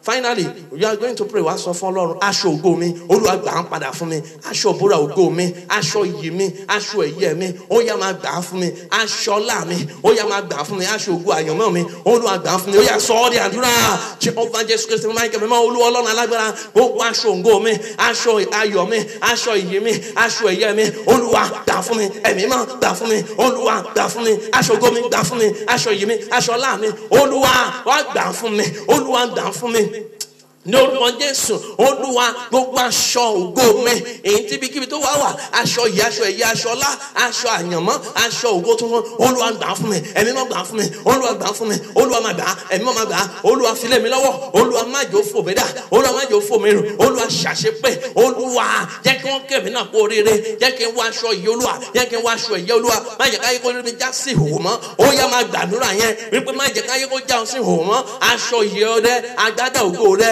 káyé kó má ṣe dàgbà mọ́ ọ lọ́wọ́ mọ́ ó yá gbàdúrà yẹn dáadáa ògo ni fún Jésù lókè ọ̀run Jésù Olúwa wa Jésù Olúwa wa Jésù Olúwa wa. Àlá ó lágbára o wákàtí ìbápàdé ló wà Ọlọ́run dẹ̀ ti bá ọ pàdé lórúkọ Jésù ò ní làlákàlà mọ́ mo ní àlákàlà Olúwa gbẹ́sẹ̀ lé mo ní Olúwa ń gbẹ́sẹ̀ lé mo ní Olúwa ń gbẹ́sẹ̀ lé ṣàmì dáadáa mo ní Olúwa gbẹ́sẹ̀ lé lónìí àlá ọ̀ràn àlá ìṣẹ́ àlá ìpọ́njú alágbẹ̀mígbẹ̀mí Olúwa gbẹ́sẹ̀ lé nínú ayé rẹ. Ò ní bá wọn kúkú ìbọn ní orúkọ Jésù, wọn ní dẹ̀mí rẹ légbodò. Ẹ jẹ́ á gbàdúrà. Bàbá, ní wákàtí yìí gbé iṣẹ́ ọwọ́ rẹ ga, kí gbogbo ayé lè mọ̀ bẹ́yìn lè ràn wá níṣẹ́ lásán láyé mi gbé ogun. Wákàtí náà dé ta yóò wá rere lábẹ́ agbára mímọ́ Jésù. Àmín. Jehovah Jésù Kristi Michael mímọ́, bàbá wa àti Ọlọ́run wa, Olúwa Ọlọ́run alágbára, ọba tí ń jẹ́ mẹ́ni, ọba ṣèkánmákù, ògo ni fún orúkọ rẹ lókè ọ̀run. Ó yá gbọ́ ọpẹ́ wa, Olúwa gba àyìn wa fún àṣeparí àṣeyọrí iṣẹ́ èyí tó gbélé wa lọ́wọ́ ní èyí tí ń ṣe agbára àlá àti àṣírí rẹ̀. Adúpẹ́ níbi tó ràn wá lọ́wọ́ lóde, ògo ni fún orúkọ rẹ. Ó yá gbọ́ ọpẹ́ wa, gba àyìn wa lórí gbogbo ọkàn tó ń wò ètò yìí lọ́wọ́lọ́wọ́ lórúkọ Jésù. Olúwa bá ayé wọn pàdé, Olúwa náwó agbára rẹ, Olúwa náwó àṣẹ rẹ, Olúwa náwó agbára rẹ, Olúwa náwó àṣẹ rẹ.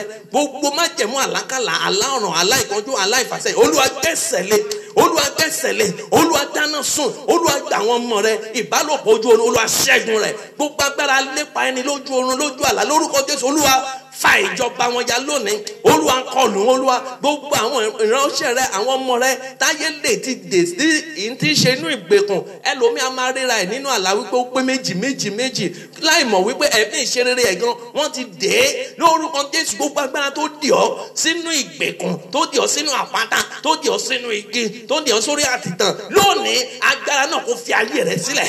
Olúwa kó gbà ọ́, Olúwa kó gbà ọ́, Olúwa kó tú ọ sílẹ̀, Olúwa kó tú ọ sílẹ̀ ní wákàtí ìbápàdé yìí. Olúwa tú ọ sílẹ̀, Olúwa tú àyànmọ́ rẹ sílẹ̀. Gbogbo ibikíbi tó ti ń dá ọ dúró, tó ti ń fi àkókò rẹ ṣòfò, mo ní láti wákàtí lọ wọn tún dá ọ dúró mọ́. Mo ní wọn tún dá ọ dúró mọ́. Àní wọn tún dá ọ dúró mọ́. Bó bá rí àmì ṣe, mo pa á láṣẹ láti wákàtí lọ. Wọ́n ní wọn ní bá ọ yọ̀, wọ́n ní wọn ní kí ọ kú oríire, wọ́n ní ìṣẹ̀lẹ̀ ayọ̀ orúkọ òní fọ̀ nínú ayé rẹ. Mo pa á láṣẹ ní wákàtí, Olúwa kó dojú tì wọ́n lórúkọ Jésù. Gbogbo ibi tó ń rorò ọ́ lórúkọ Jésù, Olúwa kó gbẹ́sẹ̀ lé. Mo ní ibi náà kò ní wá sí ìmúṣẹ. Ẹrù kó padà lọ sórí ẹlẹ́rù, ìdààmú kó padà lọ sórí onídààmú lórúkọ Jésù. Olúwa kó nawó agbára, Olúwa kó gbà ọ́ lágbàtán, Olúwa kó gbà ọ́ lágbàtán, ẹ̀yin náà kó gbà ọ́ lágbàtán. O ti bọ́ lónìí, o tún ṣẹrú mọ́, o tún wúrẹ̀ ní ẹrú mọ́, o tún wọnú ẹrú mọ́. Gbogbo ẹrù ọ̀nà táyé ń gbèrú ọ́ lójú ìran, lójú oorun lórúkọ Jésù, Olúwa kó gbé kúrò lórí rẹ̀. Agbára tó mú ọ padà sí abúlé, agbára tó mú ọ padà sí ibi tí o ti gbé rí. Wọ́n rìlíìsì ẹni ṣùgbọ́n wọ́n yọ̀ǹda ẹ tẹ̀mítẹ̀mí. Ibi tí o ti gbé rí tó jẹ́ pé ibẹ̀ ló tún padà sí. Àwọn tó o ti sìn rí tó jẹ́ pé ibẹ̀ ló tún padà sí láti máa bára ẹ̀. Wọ́n yọ̀ǹda ẹ̀ ṣùgbọ́n wọ́n yọ̀ǹda ẹ̀ pátápátá láti lọ ṣe rere. Mo ní gbogbo agbára tó ń dá ẹ padà lọ sí ibi ìfàsẹ́yìn, ibi tí o ti là kọjá rí lórúkọ Jésù. Agbára náà ọ̀run kó run lónìí. Mo ní Olúwa kó run, Olúwa kó bà májẹ̀mú náà jẹ́, Olúwa kó fa ìjọba náà yá lórúkọ Jésù. Ó yá gba òmìnira rẹ, ó yá gba òmìnira rẹ. Nítorí a tú Lásárù sílẹ̀ nígbà tá a jí dìde, Olúwa sí ẹ tú, ẹ jẹ́ kó máa lọ. Nítorí nígbà tá a dé, ó wà lójú kan, kò lè kúrò, kò lè ṣe rere, kò lè tẹ̀síwájú. Ṣùgbọ́n nígbà tó ń jáde wípé ẹ tú, ẹ jẹ́ kó máa lọ. Nígbà gbogbo bí agbára tó dì ọ́ nígbà tó ń rìn, wọ́n dì ọ́ ṣùgbọ́n òun rìn. Mo pa á láṣẹ ní orúkọ Jésù, Olúwa kó tú ọ, Olúwa kó tú ọ sílẹ̀. Gbogbo ìṣerere rẹ tó wà lọ́wọ́ òkú àti ààyè tó wà ní ibojì, Olúwa kó gbà á jáde. Ẹ̀tọ́ rẹ tí ayé ti gbé lọ sí ibojì, tó wà nínú àpáta, tó wà nínú omi, tó wà ní àtìtàn, níbikíbi tó lè wà, àṣẹ ọ̀rọ̀ kó gbà á jáde fún ọ, àṣẹ ọ̀rọ̀ kó gbà á jáde fún ọ, àṣẹ ọ̀rọ̀ kó gbà á jáde fún ọ. Ó rí bẹ́ẹ̀, ó ṣe bẹ́ẹ̀, ó rí aláàánú, aláàánú ò ní di ọ̀tá ẹ̀ mọ́. Gbogbo lóore tó ti lé níwájú rẹ, ó yá Olúwa kó dá a padà fún ọ. Gbogbo lóore tí wọ́n ti lé, tí wọ́n ti fi kọ̀yìn sí ọ, Olúwa kó dá a padà fún ọ. ní orúkọ Jésù. Ẹ̀gbin tó dàlú ọ lójú oorun, ẹ̀gbin tó dàlú ọ lójú ayé láti parí iṣẹ́ wọn lórúkọ Jésù. Olúwa, ẹ̀jẹ̀ Jésù kó wù ẹ́ láwẹ̀ mọ́, ẹ̀jẹ̀ Jésù kó fọ̀ ọ́ láwẹ̀ mọ́. Ògo ni fún orúkọ rẹ̀. A ó máa yìn, a ó máa bí ọ̀gá. Ó ṣe Ọlọ́run tí ń gbàdúrà. Jésù Olúwa wa. Àmín, àmín, àmín lórúkọ Jésù. Ọmọ Ọlọ́run ó fẹ́ kí hallelujah láì fi àkókò ṣòfò nítorí àkókò ti lọ. Ó fẹ́ kí hallelujah, hallelujah testimony ni. Hallelujah mi pé mo ti bọ́ kúrò nínú àlákàlà.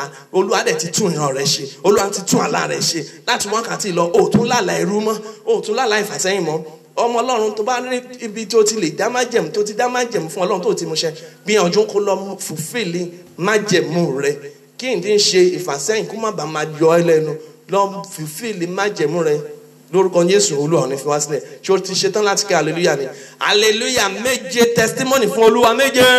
Hallelujah, hallelujah, hallelujah, hallelujah, hallelujah, hallelujah, hallelujah.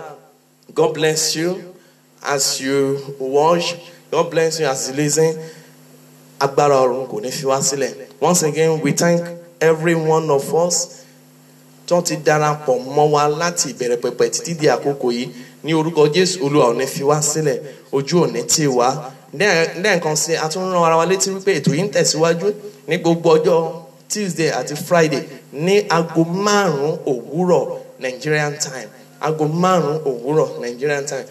Ní èyí tó tún tẹ̀lé ni wípé ní ọjọ́ Sunday wákàtí ìtúsílẹ̀ òun náà ń tẹ̀síwájú ní aago 17 hour Nigerian time tí ń ṣe ìrọ̀lẹ́. Lórúkọ Jésù, Olúwa ò ní fi wá sílẹ̀. Gbogbo bí kíbi tá a dì wá mọ́, ọ̀run tú wá sílẹ̀ lónìí. Ẹ̀mí ìṣeré kó wọnú ayé wa. Ilé-iṣẹ́ ìránṣẹ́ tó mú ètò yìí wá sí etí ìgbọ́ àti ojú máwòrán wa ni wí Comment Ministry or Comment Outreach tí Ọlọ́run fi ọwọ́ agbára rẹ̀ gbé kalẹ̀ gbáwọ́ ìránṣẹ́ rẹ̀ tí a mọ̀ sí wòlíì Olúwa Ajínrere Adékọ̀yà Ìgbàgbọ́yẹmí Adéyẹmí Paul Èṣù ti pòfo, tí gbogbo èèyàn mọ̀ sí ọmọ ọba aláṣẹ tàbí ọmọ aláṣẹ. Lórúkọ Jésù, Olúwa ò ní fi wá sílẹ̀. Nígbà tá a ó tún máa pàdé ní tí ń ṣe ọjọ́ Friday, ìpàdé wa bí oyin. Echo Prince of Peace.